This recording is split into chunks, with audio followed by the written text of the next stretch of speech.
RSS, ये एक शब्द है जो राहुल गांधी, जो उन्होंने कॉर्नेल यूनिवर्सिटी के प्रोफेसर और महान अर्थशास्त्री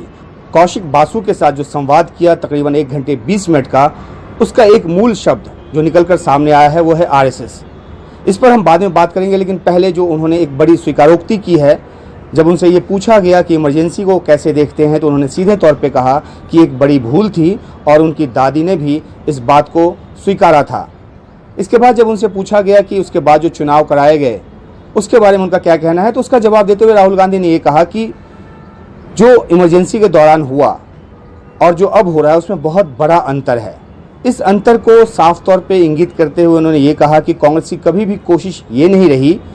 कि वो संस्थाओं पे कब्जा करे, जो संवैधानिक संस्थाएं हैं उस पर कब्जा करे। उन्होंने क्लैरिफाई करते हुए ये भी कहा कि कांग्रेस का डिज़ाइन ही ऐसा नहीं है, कांग्रेस की मंशा ऐसी नहीं है, डिज़ाइन ऐसा नहीं है कि वो संस्थाओं पे कब्जा करे, जबकि अब ये हो रहा है कि जो आरएसएस के लोग हैं वो संस्थाओं पे कब्जा कर रहे हैं। और इसी बात को कहते हुए राहुल गांधी ने ये भी कहा कि अगर कल को कांग्रेस पार्टी बीजेपी को हरा पाने में कामयाब भी होती है तो वो संस्थाओं से आरएसएस के लोगों को नहीं निकाल पाई। और एक उदाहरण देते हुए उन्होंने बताया कि मध्य प्रदेश के मुख्यमंत्री जब थे कमलनाथ, तो उन्होंने ये कहा था राहुल गांधी से कि जो ब्यूरोक्रेट्स हैं वो उनकी सुनते नहीं, यानी कि एक डेमोक्रेटिकली इलेक्टेड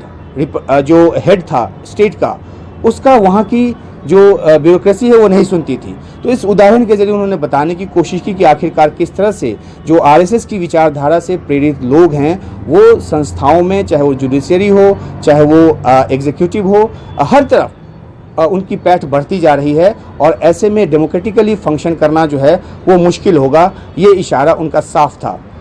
राहुल गांधी से तमाम मुद्दों पे सवालात किए गए। जो इंटरनल डेमोक्रेसी है कांग्रेस पार्टी के भीतर, उसके बारे में पूछा गया। उन्होंने ये कहा कि मैं हूं जो छात्र संगठन है या जो युवा संगठन है कांग्रेस पार्टी के, उनके अंदर चुनाव की जो व्यवस्था है वो लेकर आए और इसके लिए उनकी बड़ी आलोचना भी हुई। उन्होंने अपनी पार्टी के नेताओं की तरफ भी कहा कि उन्होंने भी आलोचना की, यहाँ तक उन्होंने ये शब्द इस्तेमाल किया कि उनको सूली पर इसके लिए चढ़ाया गया। तो वो डेमोक्रेटिक संस्थाओं में भरोसा करते हैं, डेमोक्रेटिकली वो आगे चलना चाहते हैं। इस बात को उन्होंने क्लैरिफाई करने की कोशिश की। इसको आप इस बात से भी जोड़कर देख सकते हैं कि जिस तरह से अभी कांग्रेस पार्टी के भीतर सवालात उठ रहे हैं, खासतौर पे जो G23 के जो नेता हैं वो लगातार सवाल उठा रहे हैं। बंगाल में IFS के साथ जाने पर भी सवाल उठाया है। तो राहुल गांधी अपनी तरफ से ये बताने की कोशिश करते नजर आए संवाद में कि कांग्रेस पार्टी जो है वो डेमोक्रेटिक तरीके से आगे चलने की कोशिश कर रही है और उन्होंने उस सिलसिले में पहल भी की है। राहुल गांधी से विदेश नीति के बारे में भी सवाल पूछा गया। राहुल गांधी से आर्थिक नीतियों पर भी सवाल पूछा गया। मोटे तौर पे राहुल गांधी ने इन सवालों का जवाब जो है देते हुए विजन की बात की। उन्होंने कहा कि एक विजन होना चाहिए जो कि वर्ल्ड विजन होना चाहिए और उन्होंने इसमें कई दफ़ा चीन का उदाहरण दिया कि किस तरह से, चाहे वो आर्थिक हो या जो एक वैश्विक उनकी नीति है, उन्होंने ये बात उसमें जोड़ा कि आप पसंद करें या ना पसंद करें, लेकिन चीन अपने एक विजन के साथ आगे बढ़ रहा है और इस तरह का विजन लेकर आगे बढ़ने में यहाँ तक कि अमेरिका भी नाकाम रहा है। तो इस बात को बताते हुए उन्होंने ट्रंप के जो अमेरिका फर्स्ट की नीति है उसका भी जिक्र किया। हालांकि वो पॉजिटिव एस्पेक्ट पे उसका जिक्र किया कि कैसे एक विजन लेके आगे बढ़े और इंडिया में ये हो रहा है कि पीछे की तरफ देखा जा रहा है। तो उनका सीधे तौर पे ये कहना था कि 2 तरीके से सोच होती है। एक तरीके की सोच ये होती है कि आप पीछे की तरफ देखें और दूसरा ये होता है कि आप इमेजिन करें कि कैसे आगे बढ़ना है। तो भारत में ये देखा जा रहा है कि पिछले 700 सालों में क्या हुआ या 70 सालों में क्या हुआ, जबकि आगे देखने की बात है। उन्होंने सीधे तौर पे साफ शब्दों में कहा कि अगर कहा जाता है कि कांग्रेस ने गलत किया तो वो मान लेते हैं कि चलिए कांग्रेस ने गलत किया, तो अब क्या करें, अब आगे कैसे बढ़ना है। तो एक जो आगे का विजन है उसकी कमी को उन्होंने बार बार इंगित करने की कोशिश की। और यही बात जब चीन के साथ भारत के रिश्तों को लेकर बात हुई या जो अमेरिका और चीन के बीच जो एक प्रतिस्पर्धा है उसको लेकर बात हुई, तो राहुल गांधी का ये कहना है इस कन्वर्सेशन में कि जिस तरीके से अमेरिका और चीन के बीच एक रस्साकशी का आलम है और वैसे में भारत को उसका उसका शिकार नहीं होना है, क्योंकि ये दो महाशक्तियां जब लड़ेंगी तो अपनी टेरिटरी पे नहीं लड़ेंगी, वो किसी न किसी देश की टेरिटरी पे लड़ेंगी। तो इस तरीके से उन्होंने सचेत करने की कोशिश की है यहाँ की लीडरशिप को, और यहाँ के जो पॉलिसी मेकर्स हैं, खासतौर पर जो फॉरेन पॉलिसी बनाते हैं,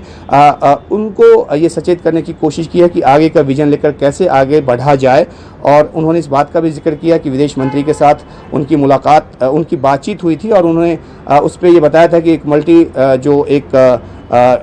पोलर सिस्टम में किस तरह से हम काम करेंगे, इस बारे में उनसे बात हुई थी। तो उन्होंने सीधे तौर पे ये बताने की कोशिश की है राहुल गांधी ने कि एक स्ट्रेटजी के तौर पे अगर आप आगे नहीं बढ़ेंगे तो आप हमेशा पिछड़ते चले जाएंगे। आर्थिक मुद्दे पे बात करते हुए राहुल गांधी ने फिर से एक बार आरएसएस का जिक्र किया, और उन्होंने बताने की कोशिश की कि किस तरह से आरएसएस जो है वो पहले छोटे दुकानदारों से बैक्ड एक संस्था थी, और किस तरह से अब उसमें पैसा डालकर, और पैसा बड़े बड़े जो उद्योगपति हैं उनसे लेकर और पैसा डालकर आरएसएस को अलग अलग संस्थाओं में पैठ बनाने के लिए उनको सहूलियत दी जा रही है, और किस तरह से उनको बढ़ावा दिया जा रहा है। तो इस पूरी बातचीत को उन्होंने डिस्क्राइब करते हुए ये बताया है कि किस तरह से आगे आने वाले दिनों में भारत के लिए ये ज़्यादा मुश्किल हालात पैदा करेगा। एक सवाल जब उनसे ये पूछा गया कि आखिरकार वो क्या रास्ता देखते हैं कि क्या होगा आगे चलकर, तो उनका ये कहना था कि जो एंगर है, जो असंतोष पैदा होगा, जिस तरह से कंसंट्रेशन हो रहा है पैसों का कुछ एक हाथों में, कुछ उद्योगपतियों के हाथों में, उससे जो एक असंतोष आम लोगों में पैदा होगा, वही कोई ना कोई एक रास्ता निकाल कर लेकर आएगा। हालांकि उन्होंने ये भी कहा कि ये बहुत ही पीड़ादायक प्रक्रिया होगी, और उन्होंने इस बात का भी जिक्र किया कि जिस तरह से किसान अभी आंदोलित हुए हैं, तो उसी तरह का जो असंतोष है वो देखने को मिलेगा जैसे जैसे जो हालात हैं वो बदतर होते जाएंगे, और कंसंट्रेशन जो है पैसे का वो कुछ हाथों में होता जाएगा। फार्म लॉ के ऊपर भी उनसे कौशिक बासु ने पूछा, तो उन्होंने सीधे तौर पे कहा कि 3 जो कानून हैं उसमें जो पहला कानून है वो किसानों के बाजार का हक छीनता है, दूसरा कानून जो है वो उद्योगपतियों को अनंत समय तक स्टोरेज की एक सुविधा देता है, और तीसरा कानून जो है वो किसानों के इस हक को छीनता है कि वो अपने विवाद को लेकर किसी न्यायालय में जाएं। तो छोटे में इस तरह से इन 3 कानूनों को बताकर उन्होंने बताने की कोशिश की कि आखिरकार किस तरह से जो अब कृषि है उसमें भी घुसपैठ कराई जा रही है बड़े बड़े उद्योगपतियों की, इस बात को जाने बगैर कि आखिरकार किस तरह से कृषि जो एक बैकबोन है, और ये उन लोगों का भी पेट भरता है जिनको जो शहरीकरण है या वहाँ के जो कामकाज हैं वो पेट नहीं भर पाते। तो इस पूरे कन्वर्सेशन में राहुल गांधी ने बहुत ही खुलकर अपनी बात रखने की कोशिश की है, और जो लगातार वो एक अटैक करते रहे हैं अपने अलग अलग भाषणों में आरएसएस पर, उसको और ज़्यादा मुखर रूप से उन्होंने इसमें शामिल करने की कोशिश की है। कुछ सवाल उनके पर्सनल भी पूछे गए, एक तो पिता की हत्या के बारे में, तो उन्होंने ये कहा कि उनको लगातार लग रहा था कि जो उनके पिता जिस तरह की शक्तियों से लड़ रहे हैं वो एक मौत की तरफ कदम बढ़ा रहे हैं, और इसलिए जब उनको उनके मौत की खबर आई तो उन्होंने उसको इस रूप में लिया कि जो जैसा मुझे लगता था वो अब वैसा हो गया है। तो एक अलग अलग पहलू अपनी यादों का, अपने इतिहास का, भारत के वर्तमान का और राजनीति के भविष्य का, इन सब बातों पे राहुल गांधी के साथ ये 1 घंटा 20 मिनट का जो ये कन्वर्सेशन है, जिसके आखिर के 20 मिनट के पार्ट में छात्रों के साथ बातचीत भी है, तो ये पूरी तरह से राहुल गांधी की एक जो पॉलिटिकल आइडियोलॉजी है उसको सामने रखता है, और जो चुनौतियाँ वो महसूस करते हैं उनके सामने और किस तरह से आगे बढ़ना है उसका एक ब्लूप्रिंट देता है। लेकिन देखना है कि राहुल गांधी जो इस तरह के संवाद करते रहते हैं, आखिरकार राजनीति में कैसे इन बातों को लेकर आगे बढ़ पाते हैं और कांग्रेस पार्टी के लिए मुकाम बना पाते हैं जो उनके मुताबिक ज़्यादा लोकतांत्रिक है और उनके मुताबिक जो लोकतंत्र में भरोसा करती है। तो क्या वाकई में वो एक लोकतांत्रिक प्रक्रिया के तहत पार्टी को लेकर ऐसी स्थिति में आएंगे जहां पे वो ज़्यादा जो लोगों से जुड़ी हुई नीतियां हैं उसको ज़्यादा सही प्रभावी तरीके से लागू कर पाएँ।